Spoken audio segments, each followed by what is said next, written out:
안녕하세요. 지역 기반 협동조합 창업의 현황과 과제라고 하는 제목으로 50분 동안 말씀을 드릴 한신대학교 글로벌 비즈니스 학부 겸 대학원 사회적 경영학과의 교수로 있는 장종익입니다. 반갑습니다. 제가 오늘 드릴 말씀은 크게 7가지인데요. 우선 협동조합 창업의 의미와 현황, 그리고 이 포스트 코로나 시대의 일자리의 전망, 그리고 일의 의미에 대해서 말씀드리고, 이 국가의 중요한 역할 중에 하나가 이제 일자리의 창출 및 질의 제고인데, 그 정부의 과제와 한계에 대해서 말씀드리면서, 저희 대안으로서 우리 사회연대 경제의 논리에 대해서 말씀드리고, 구체적인 사례와 전략으로서 소기업, 소상공인 사업장의 일자리 질 개선, 그리고 노동자들의 일자리 질 개선, 프리랜서들의 일자리 질 개선에 대해서 말씀드리고, 마지막으로 우리 주거 혁신을 통한 이 공동체형 일자리 창출 전략에 대해서 차례로 말씀드리도록 하겠습니다. 협동조합으로 창업을 한다는 것의 의미가 뭔가에 대해서 말씀드릴 텐데요. 일반적인 그런 개인의 그 창업 또는 사회적 기업의 창업하고는 다르게 이 협동조합은 공통의 애로 요인을 지닌 주체들이 조합원으로 뭉쳐서 서로 협력하고 연대를 통해서 비즈니스를 일궈내는 것이죠. 개별적 비즈니스가 아니고 누굴 고용해서 비즈니스를 하는 방식이 아니고 조합원들의 협력과 연대가 핵심이다, 이런 말씀을 드리고, 그 협력적 연대적 비즈니스를 통해서 그 애로 요인을 지닌 조합원들이 그 애로 요인을 해결하는 집단적 결의가 있어야 협동조합이 성공적으로 창업될 수가 있겠다, 이렇게 말씀드릴 수 있겠습니다. 그래서 지역 주민의 특정 다수죠. 협동조합이라는 것은 지역 주민의 특정 다수가 지닌 애로 요인을 해결하는 비즈니스이기 때문에 지역 문제 해결을 위한 창업일 수밖에 없겠다, 이렇게 결론 내릴 수 있겠습니다. 그래서 요즘 협동조합 창업에 관심이 있는 분들이 많은데요. 민주적 1인 1표에 의해서 의사결정을 해서 돈 벌어서 서로 잘 나눠 가지면 그게 협동조합 아니냐라고, 민주적 기업이다라고 생각하시는 분이 있는데, 그거는 사실은 반쪽의 이해다, 이렇게 말씀드릴 수 있고, 중요한 것은 협동조합적 비즈니스여야 된다라고 하는 겁니다. 조합은 소유, 조합은 운영 뿐만 아니라 조합은 이용이라고 하는 관점이 필요하고, 또 나눠 갖는 것이 아니고 일부는 최소한 조합은 모두의 것이라고 하는 공유 개념이 반드시 있어야 된다라고 하는 겁니다. 이러한 협동조합을 통해서 사실은 다양한 분야에서 문제를 해결하려고 하는 사람들이 지난 200년 이상 동안 끊임없이 있어 왔는데요. 그러한 협동조합적 창업을 통해서 애로 요인을 해결하려고 하는 분야가 생활재 공동구매, 의료, 육아, 주택, 교육, 예술, 스포츠, 문화의 공동구매, 시설 내구재, 예를 들면 도서관이라든지 또는 자동차라든지 이런 전력 수도, 통신 서비스의 공동구매까지 다양하게 소비자 협동조합이 발달되어 왔고, 농민, 어민뿐만 아니라 소공인 또는 소상인들, 소규모 운송 업자들도 협동조합을 통해서 경영의 안정을 통해서 소득의 안정을 도모해 왔다, 이렇게 말씀드릴 수 있겠습니다. 최근에는 프리랜서들이 다양한 분야에서 협동조합을 만들고 있고요. 전통적으로 노동자 협동조합도 일부 나라에서 스페인, 이탈리아, 스웨덴, 이런 나라에서 발달되어 왔고요. 금융협동조합, 여러분 아시는 신용협동조합, 유럽의 협동조합은행들이 발달되어 있고, 최근에 취약계층에 사회서비스를 제공한다든지 취약계층의 일자리를 통해서 자활을 도모하게 한다든지, 지역의 재생, 대한에너지의 개발 분야에서 사회적 협동조합이 새롭게 등장하고 있습니다. 상당히 다양하게 협동조합들이 전 세계적으로 좀 퍼져가고 있는 것이고요.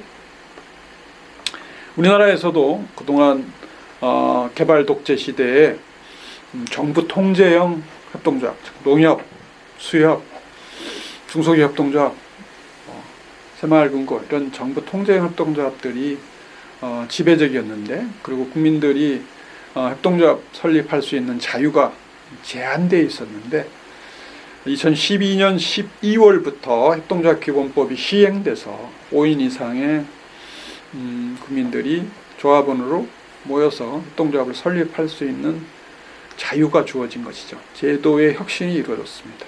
그래서 많은 협동조합이 지금 11월 말까지 2만 개 이상의 협동조합들이 만들어져 있는데, 실제로 조사를 해보니 2년마다 한 번씩 조사를 해보는데 운영되고 있는 협동조합은 한 50여 % 정도 되는 것 같습니다. 2018년 기준으로 한 7,000개 정도의 협동조합이 운영되고 있고요. 여기에 이제 조합원이 평균 한 67명 정도가 되고, 조합원 1인당 한 85만 원 정도를 내서 조합당 한 5,700만 원을 모아서 출자금을 갖고 조합원 애로를 해결하는 비즈니스를 하고 있는 것이죠. 여기서 일하고 있는 그 피고용인은 한 4.4명 정도 되고요. 물론 이제 자원봉사자, 무급 임원들까지 포함하면 더 많지만, 지금 현재는 좀 아직 평균적으로 봤을 때 규모는 작다, 이렇게 말씀드릴 수 있겠습니다만, 점점 규모가 커져가고 있다, 이렇게 말씀드릴 수 있겠습니다.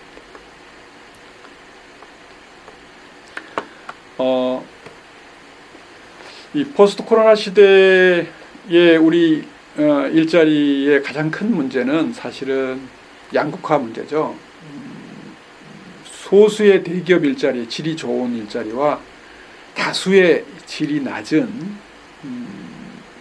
소규모 영세 사업장의 일자리와 이렇게 나눠져 있다고 하는 겁니다.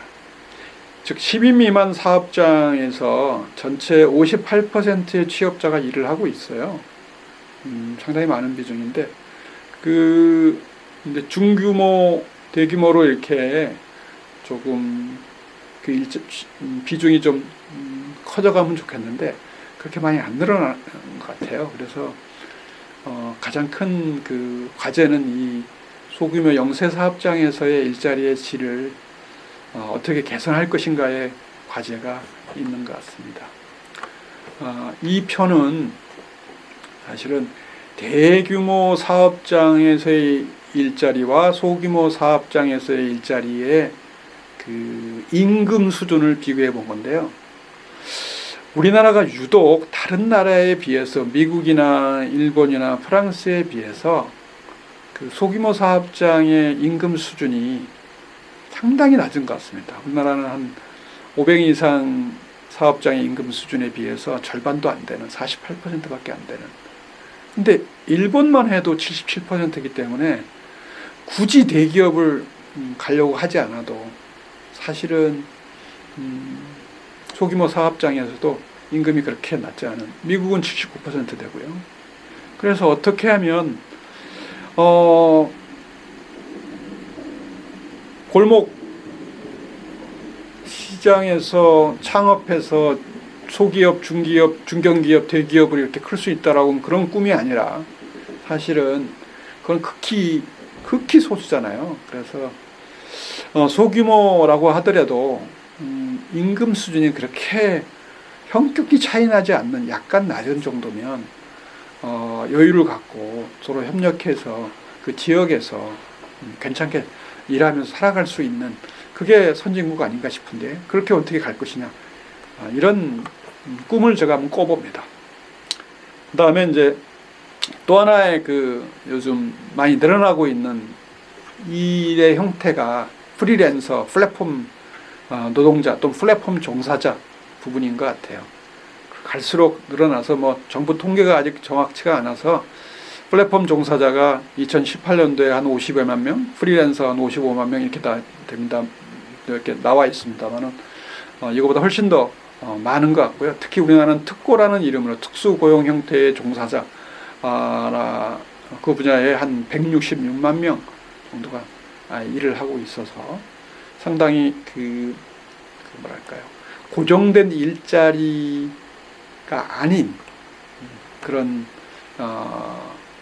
종사자의 비중이 점점 높아지고 있다라고 하는 것입니다.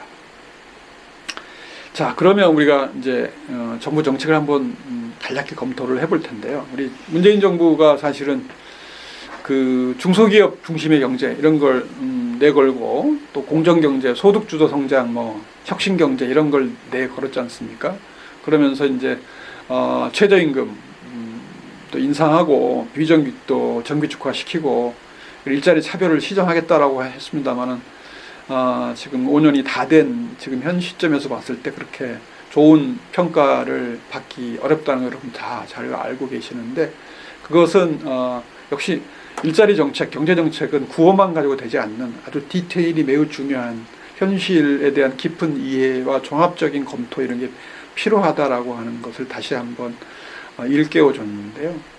저는 그렇게 생각합니다. 이 우리나라 같이 뭐 대기업이 전체 일자리의 한 90% 이상 차지하고 있다 그러면 비정규직 정규직화하는 또는 최저임금 인상 그렇게 하면 되겠죠. 할 수 있을 텐데 여력이 있으니까. 그렇지만 진짜 자영업자가 임금 노동자보다 소득 수준이 지금 우리나라 평균적으로 낮은 상황이기 때문에 이 영세한 자영업자와 소기업 영세기업자주에 대한 대책이 치밀하게 있어야 그게 같이 갈 수 있다 라고 할 수 있는 것이죠. 그래서 저는 중소기업의 혁신 이것을 뒷받침하지 않고서는 일자리의 질 향상이 어려울 것 같다. 그래서 그럼 혁신을 어떻게 하냐? 뭐 채찍질 하는 것이 아니고 혁신은 약자들의 연대, 경제적 약자들의 연대와 협력을 통한 혁신, 네트워크 방식으로. 그래서 부가 집중되지 않고 소유는 분산되되 서로 영업, 장사의 노하우를 공유하는, 그래서 상향 평균화 시킬 수 있는 그러한 방식으로의 비즈니스 혁신이 이루어지면 거기에서 고용돼서 일하는 사람들도 더불어 함께 일할 수 있는 일터의 개선을 그 네트워크에 속해 있는 소기업가들이 그런 마인드를 갖고 협력과 연대의 정신이라고 하는 그런 마인드를 갖고 나아갈 수 있지 않을까 이런 말씀을 드립니다. 우리나라 같은 경우에는 이제 그런 경우가 매우 드문데요. 왜냐하면 각자 도생이 매우 강하잖아요. 경쟁이 매우 심하고 심지어는 그 자영업 총량제 이런 얘기까지 나올 정도인데, 여러분 이제 중소기업이 강한 나라가 독일이라고 그러잖아요. 독일이 개별 중소기업이 강한 나라 이렇게 이해하고 계신데 자세히 들여다보면 종업원 10명 미만의 소기업들이 고립분산적으로 각자 도생 경쟁하는 관계가 아니고요. 협력과 연대하는 관계에 있다. 그래서 협동조합을 둥지 삼아서 같이 수기하고 영농 하는 그 농민뿐만 아니라 이 소공인들, 그다음에 소상인들이 다양한 분야에서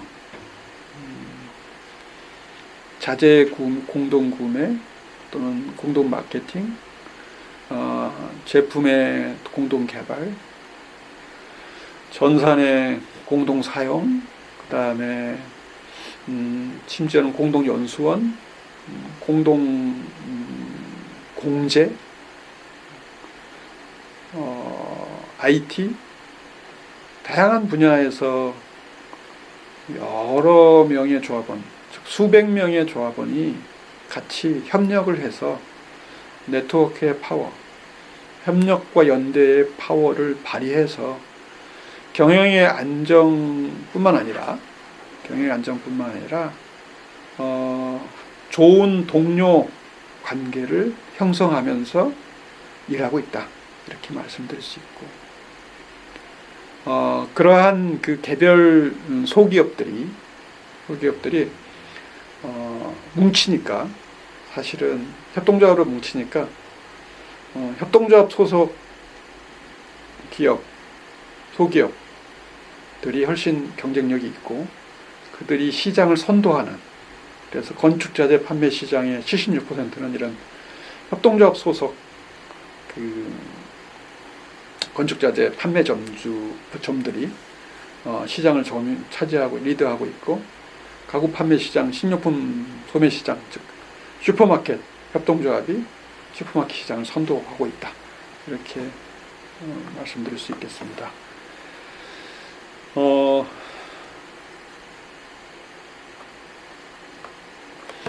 그 좋은 일자리 창출, 그리고 좋은 일자리의 유지를 위한 우리 사회적 경제 또는 사회연대 경제의 원리라고 하는 것은 결국은 이윤 추구를 목적으로 하는 것이 아니고, 이 공동체가 갖고 있는 필요를 충족하기 위한 성장이라는 관점에서 서로 그 협력하고 연대를 통해서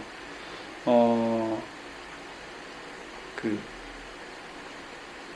경영의 안정, 경제적 약자들의 경영의 안정, 그리고 기후 위기나 양극화나 이 복지 위기 문제를 해결하는 역할을 하는 것이죠.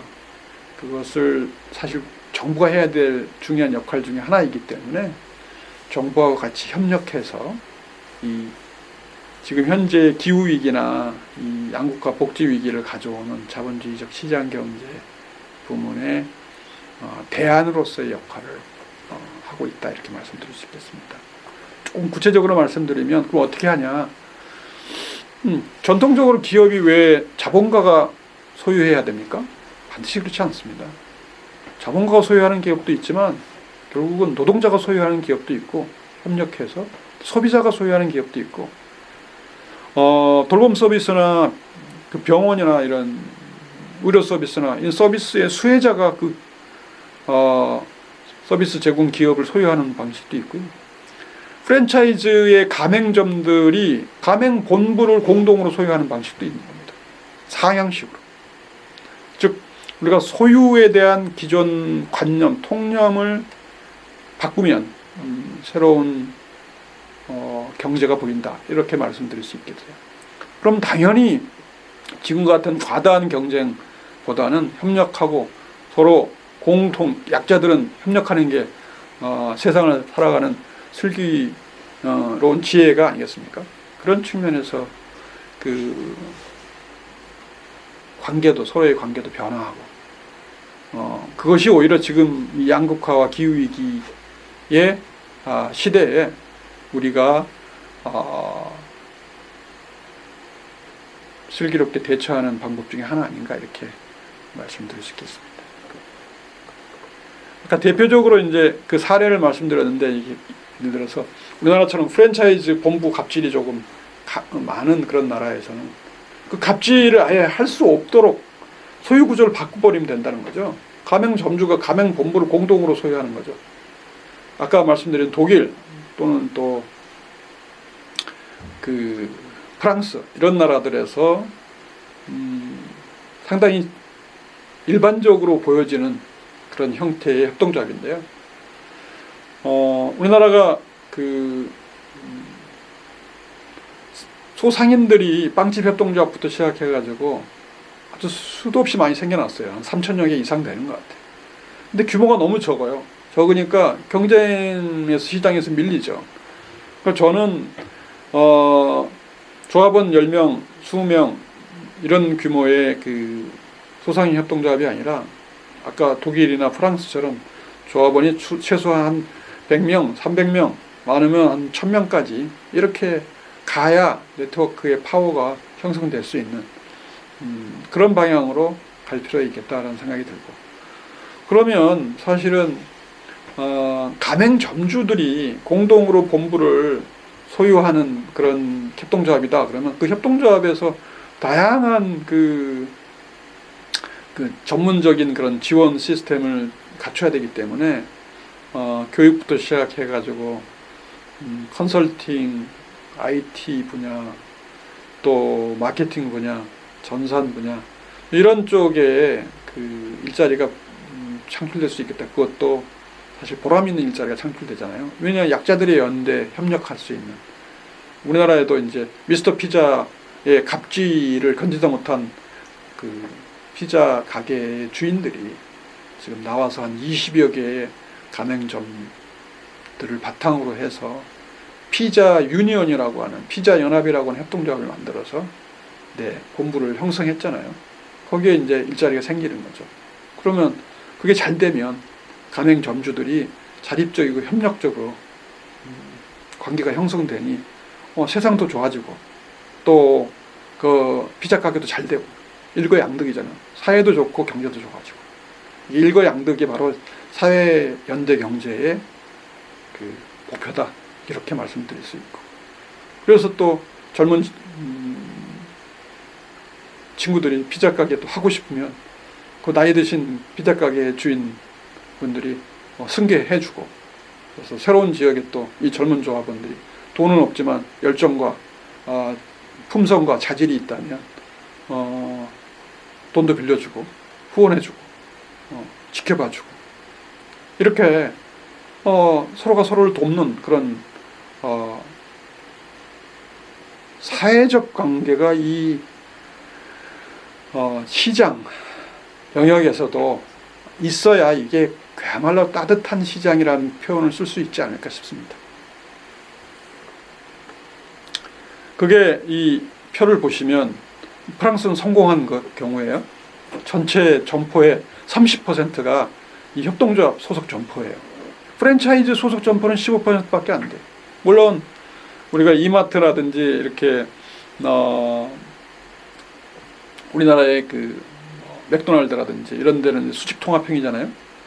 대기업이 운영하니까, 직영하니까 그런 게 좀 많이 있지만 30%는 협동조합은 매우 점유 비율이 높은 건데, 협동조합에 소속되어 있으니 망하는 확률이 매우 적다라고 하는 게 프랑스의 이 체인형 협동조합 창업조합원 3년 후 생존율이 95%잖아요. 일반적으로는 프랑스에서 61%밖에 안 돼요. 근데 우리나라는 일반적으로는 한 40%밖에 안 되고, 그러니까 이게 얼마나 이 협동조합이 협력과 연대의 울타리가 파워가 강한지를 알 수 있겠죠. 이게 프랑스, 독일만 있냐? 그렇지 않아요. 미국을 가보세요. 자본주의 천병이라는 미국을 가봐도 주식회사 하향식 대기업 직영점이 주식시장에 상장된 홈디포라는 기업도 있지만 건축자재 판매점, 초규모 판매점 4,800개들의 상향식 체인 본부도 있다라고 하는 겁니다. 이게 같이 공존하고 있다는 게 또 미국의 또 다른 잘 보이지 않는, 우리가 눈여겨봐야 될, 미국이 그렇게 또 망하지 않는 요소들의 하나 아닌가 저는 그렇게 보고 있습니다. 근데 우리는 아직 그렇지 않죠. 옛날 비즈니스 포맷에 상당수가 남아있고, 그것을 밀어내고 또 우리 SSM 슈퍼마켓 대자본이 지배하는 슈퍼마켓이 들어왔는데 거기에 또 비정규직 일자리가 계속 늘어나는 그런 비극이 있죠. 비즈니스는 혁신되고 소비자들은 편리할지 모르지만 거기에 일자리는 질이 좋지 않은 딜레마가 우리나라에는 있었는데 이제 또 먹는 거에서 다시 이제 집 가꾸는 관심이 우리 소득 수준에 비춰봤을 때 그게 관심 분야가 옮겨가고 있는데 여기 보시면 한샘이라고 하는 또 다른 대기업의 그 프랜차이즈 및 직영점이 계속 확대되고 있는 이 문제에 대해서 우리가 지역 기반 협동조합은 창업을 생각하시는 분들이 한번 깊이 고민해 봐야 될 거 아닌가 생각을 해봅니다. 또 이렇게 강북 지역에 이 봉제를 많이 하고 있는 지역, 인쇄, 주얼리라든지 기계금속, 서울시마에도 한 30여만 명 정도가 종사하고 있다고 해요. 서울도 상당히 많은. 네. 근데 이게 보시면 아시겠습니다만은 매우 열악한 작업 환경, 반지하에, 그 다음에 종사 인력은 고령화되어 있고, 하청 방식으로 이루어져 있고. 그래서 사실은 이게 상당한 일자리를 차지하고 있는데 그 일자리가 또 단절되고 있는, 네, 언제 끝날지 모르는, 또 여기에 뭐랄까요, 젠트리피케이션이 있어가지고 또 내몰리는, 쫓겨나게 생겼는. 그래서 사실은 이걸 잘만 혁신을 하면 청년들도 들어와서 일을 할 수 있고 할 수 있는데, 이렇게 보면은 지금 사면초가죠. 그렇죠. 이게 지속 가능하지 않죠. 이 방식대로. 그러면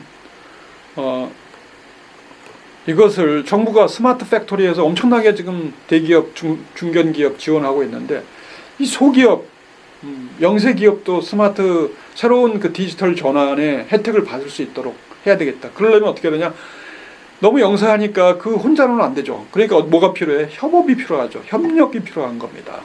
네, 이 봉제 소공인들 간의 협력.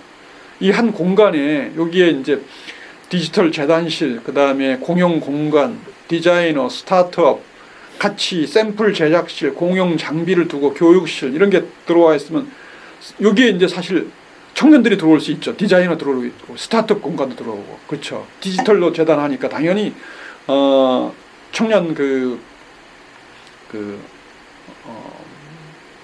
일자리가 생기는 거죠. 네.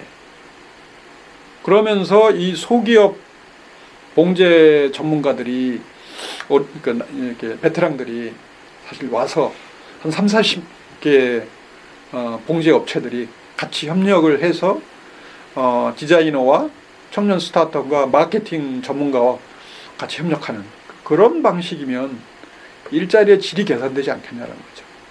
그래서 입주 소공인 협동조합을 결성하고, 그 다음에 분야별 전문가의 아까 말씀드린 마케팅과 디자이너와 스타트업하고, 그 다음에 해외 수출까지도 연결시켜주는 그런 전문가가 같이 여기에 참여하면 1층에다는 쇼룸을 또 하고, 네, 또 그 창고를 같이 쓰고 배송을 같이 쓰고 30개, 30개의 소공인들이 같이 하면 진짜 이 비용도 절감되고 품질의 우리의 질도 높아지고 DB 구축하고, 그러면 이게 일종의 비즈니스 혁신이라는 거죠. 개별 소기업의 비즈니스 혁신이 아니고요. 있는 그대로 하드웨어를 둔 게 아니라 하드웨어를 혁신하되 협력적 방식으로 일할 수 있도록 하드웨어를 혁신하는 거죠. 이게 지금 우리 시대에 필요로 하는 양극화를 이게 조금 축소할 수 있는 그런 방식이라는 거죠. 네. 진보는 이렇게 이런 협력에서 나온다, 연대에서 나온다라고 하는 겁니다. 네. 오랜 노력, 꾸준한 이런 노력 통해서 세상의 이 경제적 진보가 이어진다라고 하는 것입니다. 협력이 다른 사람과 협력하기 쉽지 않지 않습니까? 그런데 결국은 방법은 그 방법밖에 없다라고 하는 것을 우리가 이해할 필요가 있겠다. 그래서 이런 기존의 소공인 집적 단지의 혁신을 선도하는 그래서 모범을 보여주는 거죠. 이렇게 해서. 그래서 개별 사업자 중심의 지금 정부 지원 컨설팅 이것으로는 한계가 있다라고 하는 것이고 협력을 통해서 그 네트워크의 그 강도와 범위를 넓혀가고 높여가는 게 필요하다라고 하는 것이고 그러기 위해서는 사실은 왜 중개쟁이가 필요하잖아요. 사실은 협력하는데 갈등이 생길 때 조정하는 조정관도 필요하듯이 사실은 이 협업 총괄 코디네이터들이 필요한 것 같아요. 네, 이 측면에서 우리가 좀 관심을 많이 가질 필요가 있고요. 기존에 뭐 성수동 수저협동사업이니 각종 지금 강북도 있고 또 성북도 있고 또 중랑구도 있고 이런 그 봉제에 관련된 많은 협동조합들이 소규모 협동조합들이 같이 협력할 필요가 있겠다 이런 말씀을 드립니다. 다음으로 이제 프리랜서 협동조합 전략인데요. 아시다시피 프리랜서라는 게 일 자리라가 고정되어 있지 않지 않습니까? 일감을 수주하고 그 자기의 프로젝트를 수행해서 납품을 한 다음에 기타 소득으로 그 생활을 영위하는 프리랜서들이 다양한 분야에서 늘어나고 있는데요. 우리나라뿐만 아니라 뭐 미국, 프랑스, 독일, 뭐 이태리, 벨기움 뭐 많이 늘어나는 것 같습니다. 전 세계적으로 지금 디지털화되고 세계화되고 또 기업의 또 핵심 분야 이외에는 상당한 그 영역들을 아웃소싱 많이 하고 있어서 더욱이 이제 그 플랫폼 경제가 확산되면서 프리랜서들의 비중이 좀 높아지는 것 같아요. 근데 이 프리랜서들이 사실은 일감을 확보하는 게 혼자 하기가 너무 어려운 거잖아요. 그래서 사실은 이 프리랜서들 혼자 서로 일감을 수주하는데 이렇게 중복적으로 노력을 기울이지 말고 서로 그 동종 분야에 또는 약간의 이종 분야라도 서로 시너지가 날 수 있는 그런 프리랜서 업종에 종사하는 프리랜서들이 서로 그 플랫폼을 같이 일감 수주를 하기 위한 플랫폼을 같이 공유하는 방식의 그래서 네, 일감이 그 관한 정보를 서로 공유하고 또 공동 프로젝트를 모여서 제안서 작성을 하고 더 나아가서는 일감이 이렇게 시기마다 몰리기도 하고 일감이 전혀 없기도 하고 그래서 고생하는 프리랜서들이 많은데 그 일감들을 서로 좀 나눠 갖는 그런 연대 활동들을 이 프리랜서 플랫폼 협동조합을 기반으로 해서 할 수 있지 않을까 생각이 듭니다. 그래서 그러한 그 협동조합들이 외국에는 규모 있게 커나가는 것 같습니다. 벨기에의 S마트라고 하는 예술 분야에서 시작해서 지금 IT 분야까지 확대돼서 전체 프리랜서가 한 조합원은 한 2만 명, 그 다음에 연간 이용자 수는 한 10만 명 가까이 되는 매우 규모 있는 그런 역할을 하는 그런 프리랜서 협동조합인데요. 그게 유럽의 여러 나라로 확대되고 있는 것 같고요. 프랑스는 사업고용 협동조합이라고 프리랜서들이 소득이 불안정하니까 좀 소득 안정화에 기여하는 방식의 협동조합을 만들고 그리고 그 연금 문제라든지 고용보험이라든지 이게 사회보험에 가입이 안 돼 있잖아요.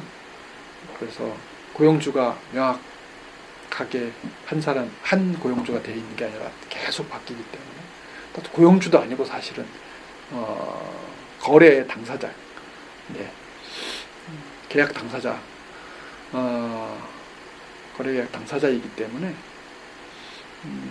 그래서 4대 보험 가입을 할 수 있는 기반으로서의 사업고용협동조합 방식이 이루어지는 것 같습니다. 이탈리아에서도 이런 프리랜서 협동조합들이 늘어나고 있고요. 미국이나 캐나다 중심으로 이렇게 그 플랫폼 기업의 다양한 문제점들에 대응하는 대안으로서 플랫폼 협동조합들이 늘어나고 있는 것 같아요. 가사 서비스의 그런 그 일감 거래를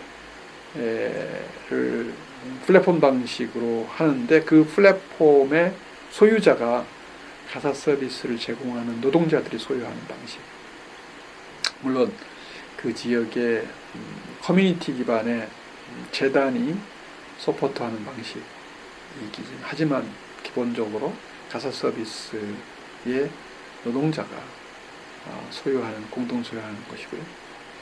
캐나다 퀘벡주의 우버의 문제에 대응하는 대안으로서 에바라고 하는 모빌리티 플랫폼 협동조합이 그 운전하는 사람, 서비스를 받는 사람, 그 다음에 지역의 사회연대 경제 조직들이 같이 참여한 공동 커뮤니티 기반의 플랫폼 협동조합이고요. 최근에 유럽에서 그 에어비앤비가 상당히 많은 문제가 있는데 그 문제의 대안으로서 페어비앤비라고 하는 것이 이태리, 네덜란드, 스페인 이렇게 확산되고 있는 것으로 나타났습니다.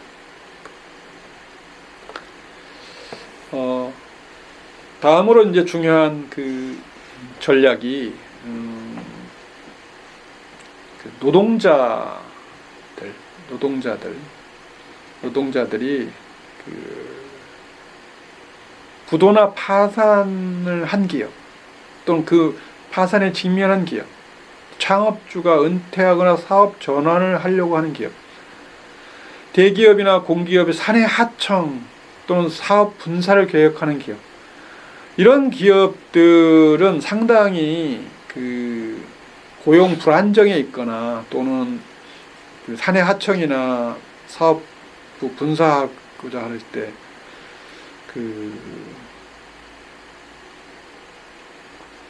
거기서 일하는 종업원들이 사실은 그 본사 직원에 비해서 차별을 받을 가능성이 높지 않습니까? 물론 그 하청 기업 주는 이익을 많이 얻죠. 안정적인 그 납품처가 있기 때문에 그런데요. 그런 문제를 해결하는 방식, 다시 말해서 하청 기업의 오너는 소득을 올리고 하청 기업의 종업원은 차별을 받고 본사와 그런 문제를 해결하기 위해서는 오케이 부득이하게 하청을 할 수밖에 없다라고 대기업이 그렇게 항변을 하잖아요. 사업부 분사를 할 수밖에 없다고 이게 기업 경영의 자유 아니냐. 오케이. 그러한 순수한 마음이 있다면 오케이. 그 하청 기업하고 분사된 그 기업의 종업원들이 그 기업을 공동 소유하는 방식으로 하면 갈등도 없고 그 하청 기업의 운영의 그 결실이 그 하청 기업의 종사자들한테 왜 그들이 오너이기 때문에 종사자들한테 과실이 돌아가는 그러면 하청 기업의 종사자들이 자기 소유의 공동 소유의 기업을 위해서 서로 애정을 갖고 일한다면 본사도 본사한테도 더 좋은 거 아니냐.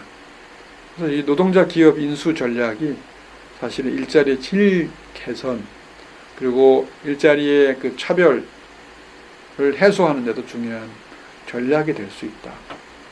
창업주가 지금 중소기업 창업주가 은퇴한다 그러면 그것을 자식이 은퇴 승계를 받을 수 없다면 받지 않으려고 한다면 그 종업원들이 만약 우선적으로 인수할 수 있도록 세제상으로나 또는 자금 지원상으로나 그렇게 하면 어떨까라고 하는 제안입니다.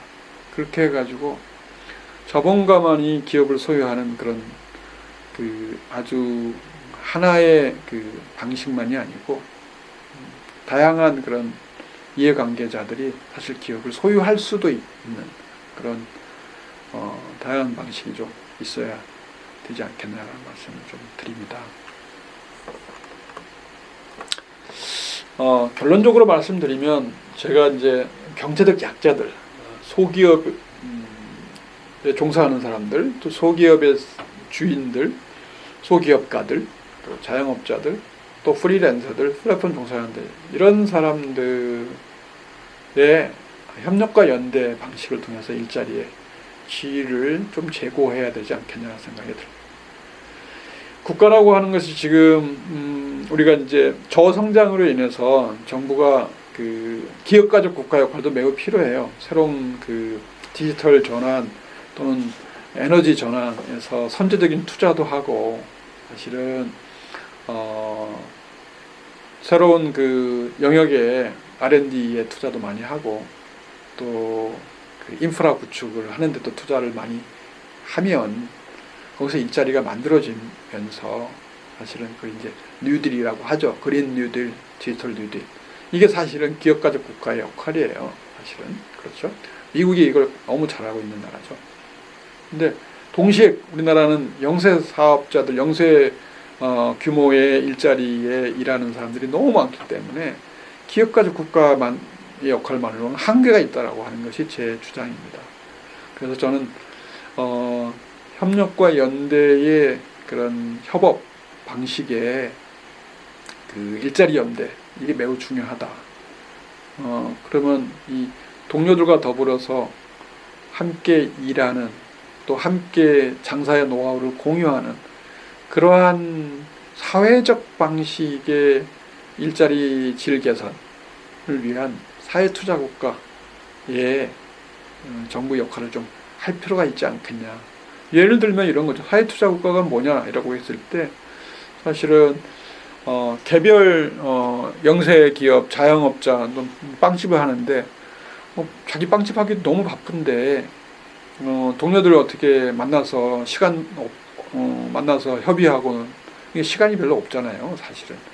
그럼 그것을 사실은 정부가 그 지방 정부하고 같이 힘을 합쳐서 그러한 그 바쁜 빵집 주인들이 서로 협력하고 연대할 수 있는 시간들을 가질 수 있도록 사실은 일정 부분에 대리 인력을 파견한다든지 또 서로 모여서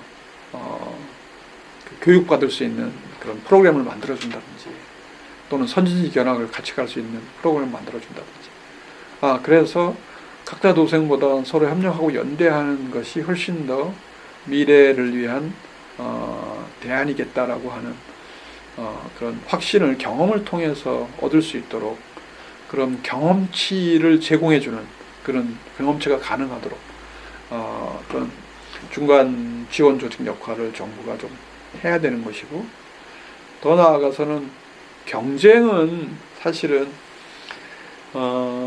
경쟁의 노하우를 배우는 것은 각자 지금 다 학원에서 하고 뭐 다 하지 않습니까? 그런데 동료들과 함께 일하는 그 협업의 노하우는 사실 어디서 배운 적이 별로 없어요. 사실은. 그래서 참 협업하기가 쉽지 않은 것 같아요. 대학에서 가르치는 내용도 대부분 다 각자 도생인 것 같습니다. 그래서 경제학과나 경영학과에서 다 대기업의 그런 경영 성공 전략을 가르치지, 우리가 지금 60% 가까이 일하고 있는 소규모 사업장의 이야기는 별로 없어요. 사실은 이것도 혁신해야 됩니다. 네, 소규모 사업장에서 협력적으로 연대를 해서 경영의 불안정, 소득의 불안정 또는 일자리의 낮은 질 문제를 해결하는 사례들을 지속적으로 조사 분석하고 그 성공 요인을 찾아서 교육하고, 그리고 그 사례를 확산시키는 선순환 구조를 만드는, 사실 우리가 교육 내용과 방식도 혁신이 이루어져야 되고요. 그런 방향으로 정부가 교육부 또는 소상공인 시장진흥공단을 관장하고 있는 중소벤처기업부도 좀 지원 정책에 좀 혁신이 이루어질 필요가 있겠다, 이런 말씀을 좀 드립니다. 마지막으로 중요한 일자리 창출 분야가 3터에서의 공동체 증진형 일자리 창출인 것 같습니다. 지금 이 집 문제가 큰데요. 사실은 집값 문제뿐만 아니라 이게 이웃이 없어지는, 이웃하고 단절되는 그런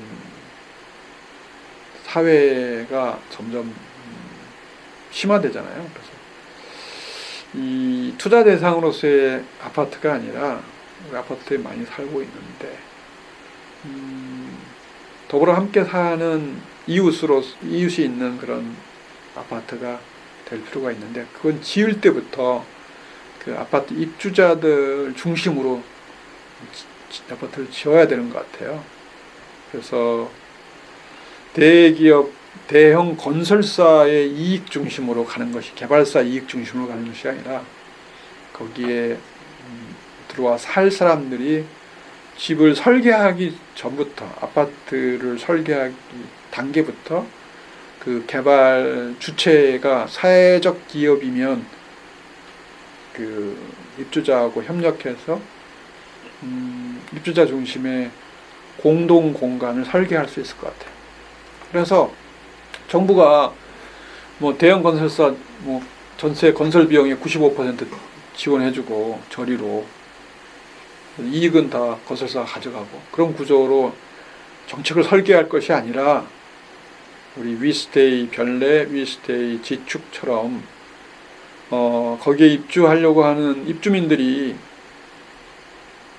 5% 그 대형 건설사들이 내는 5%를 입주자들이 부담해서, 그러면 입주자들이 주인이 되는 거 아니에요. 95%는 정부의 주택금융에서 제공하고.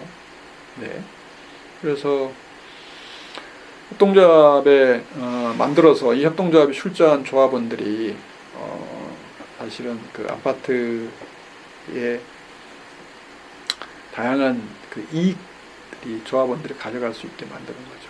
임대료도 저렴한 임대료로 살 수 있고,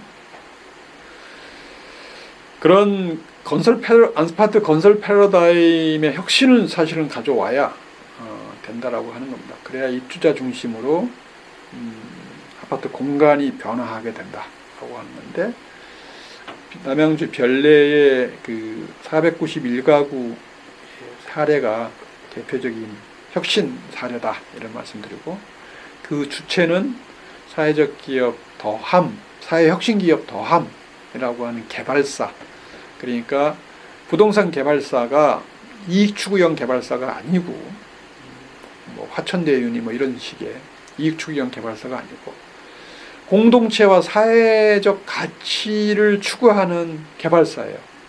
이런 걸 해야 되는 거죠. 사실 이런 게 확산돼야 되는 거죠. 네, 정말로. 사실은 저는 국회의원들이 법으로 부동산 개발사는 사실은 이렇게 사회적 기업으로 한정했으면 좋겠어요. 우리가 살 수 있는 터전이잖아요. 일반 상업지역은 모르겠습니다만, 이 주택은 주택개발사는 정말 이 사회적 기업으로 한정했으면 좋겠다는 생각이 좀 들고요. 이 위스테이 별내 사회적 협동조합은 입주민들이 조합원으로 가입되어 있는 협동조합인데, 여기 들어와 가지고 진짜 더불어 함께 사는 곳으로의 집, 그다음에 조합원의 생활상의 필요가 충족되는 집, 품위 있고 인간다운 생활을 할 권리가 보장되는 집, 그리고 이 모든 것들을 조합원들이 490가구의 조합원들이 자율과 자치에 의해서 기획되고 개발되고 운영되는, 그래서 주거공동체를 목적으로 하는 우리 입주민 대표자 회의하고는 전혀 다른 거죠, 사실은.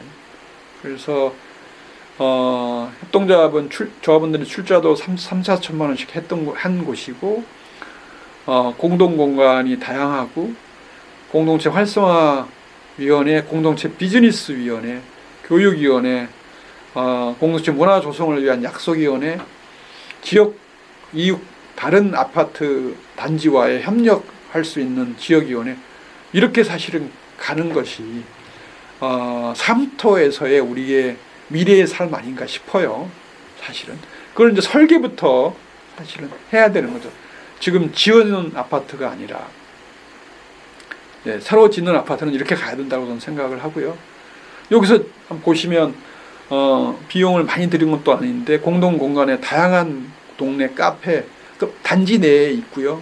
동네 책방이 있고요. 1층, 2층 도서관, 동네 부엌 같이 행사를 하고, 지금 가보니까 이제 김장을 같이 해서 부엌에서 김장 나눔도 하고, 어린이들 위한 동네 키움방과 자람터, 여기서 애들 키우는 육아하고, 애들 놀이하는 동네 텃밭도 있고요. 아파트 앞에 상가가 그냥 돈 버는 상가가 아니라 그 아파트 주민들 중에 일부가 또는 협력해서, 협력 창업이, 협동조합이 많아요. 슈퍼도 같이 하고요.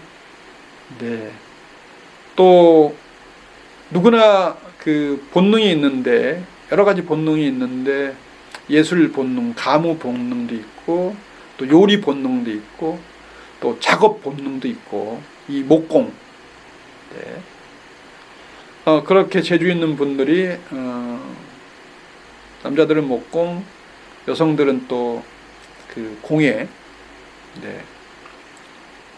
뜨개질, 이런 작업을 집에서는 사실 하기 힘들잖아요. 아파트에 할 수 없잖아요. 같이 공동 공간을 만들고요. 당구장도 있고요.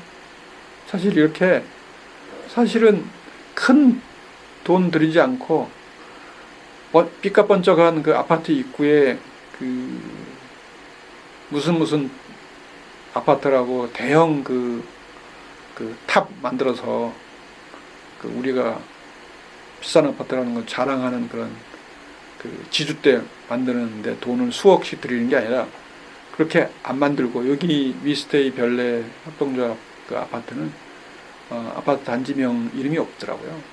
그래가지고 그 비용을 절약해가지고, 이렇게 외향적인 걸 절약해가지고 이렇게 내실 있게 공동 공간들을 만들었습니다.